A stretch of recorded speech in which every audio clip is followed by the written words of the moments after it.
안녕하세요. 동남촌 짬스입니다. 제레드 나이무드가 집필한 총균세의 한 부분을 이야기해보고자 합니다. 인간의 역사는 성장과 혁신한 큰 틀에서 움직이고 있습니다.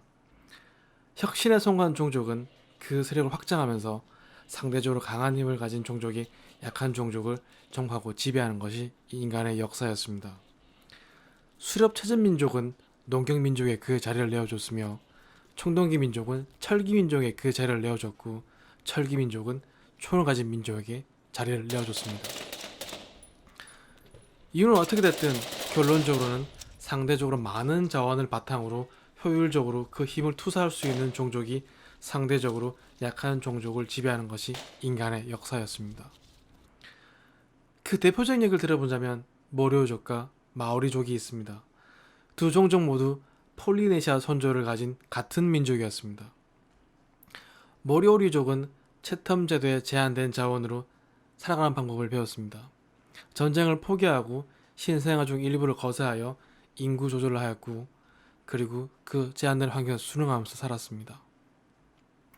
반대로 뉴질랜드 본토에 살았던 마오리족은 농업에 힘을 썼고 발생한 잉여 자원으로 인구가 10만이 넘었으며 전문 분업화된 사회구조를 가지고 있었고 오래된 전쟁 경험, 농업, 예술을 통해 다양한 도구를 개발하였습니다.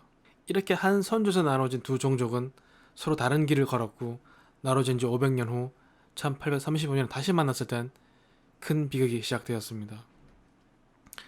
총 두 번에 걸쳐 900명의 무장한 마오리족은 채텀 제도로 배를 타고 들어가 모리오리족을 공격하였고 며칠 사이에 수백 명의 모리오리족을 살해하고 시체를 요리해 먹고 남은 사람마저 노예 삼았으며 노예마저 대부분 죽여버렸습니다. 이때 생존자 얘기를 들어보면 다음과 같습니다. 마오리족은 우리를 양떼처럼 죽이기 시작했다. 우리는 겁에 질려 적을 피하기 위해 숲으로 도망치거나 땅을 파고 숨었다. 그러나 소용이 없었다. 우리는 곧 발각되어 죽임을 당했다. 남자는 물론이고 여자, 아이들까지 무차별로 학살당했다.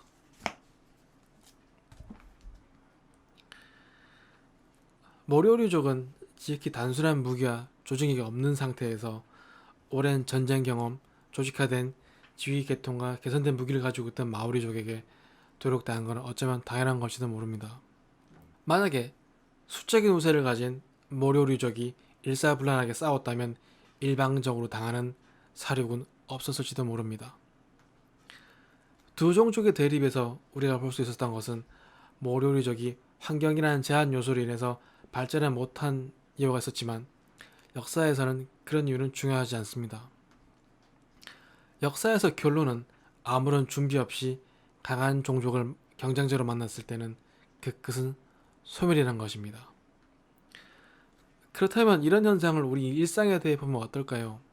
우리는 법이라는 제도화된 문명에 살고 있기 때문에 피비린내 나는 충돌이 있을 수는 없지만 내가 학벌이 좋고 고정된 수입원이 있다 하더라도 세상의 변에 정하지 못한다면 도태 압력으로 인해서 세상이라는 무대에서 퇴장할지도 모릅니다. 세상에서 강한 사람은 변화에 빠르게 적응하고 살아남는 이들이기 때문이죠. 내일은 오늘과 같을 것이라는 믿음으로 자기 개발과 발전 없이 미래를 위한 투자를 하지 않는다면 내일은 괜찮을지 모르지만 일주일, 한 달, 1년 후 우리의 미래는 조금씩 불투명해질 것입니다. 자신의 가치를 높이기 위한 원모띵을 위한 노력을 꾸준히 해야 하는 이유가 여기에 있는 것이죠. 이와 비슷한 내용을 성경에서도 볼 수 있는데요. 천주교 성서의 루카복음 제12장의 일부분을 이용해 보겠습니다. 너희는 허리에 띠를 메고 등불을 켜놓고 있어라. 혼인잔치에 돌아오는 주인이 도착하여 문을 두드리면 곧바로 열어주려 기다린 사람처럼 되어라. 행복하여라. 주인이 와서 볼 때 깨어있는 이들이여. 내가 진실로 너희에게 말한다. 주인은 띠를 메고 기다리고 있던 그들을 식탁에 앉게 한 다음 그들 곁에서 시중을 들게 할 것이다.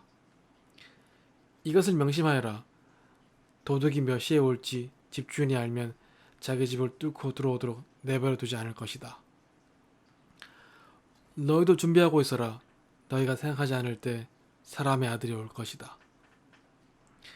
이 구절의 뜻은 내가 예측할 수는 없을 때 좋은 쪽이든 나쁜 쪽이든 인생에 큰 전환점이 올 수 있으며 안 좋은 일이 생기면 그것을 대처하기 위해 항상 준비하며 좋은 기회가 있다면 지체하지 말고 그 기회를 잡아 새로운 가치를 만들기 위해 준비하라는 이야기를 하고 있습니다. 여러분의 인생에서 앞으로 위험을 대비하기 위해 그리고 기회를 잡기 위해 어떤 것을 노력해야 할지 생각해보는 시간을 가져보는 건 어떨까 합니다. 긴 이야기 들어주셔서 감사합니다.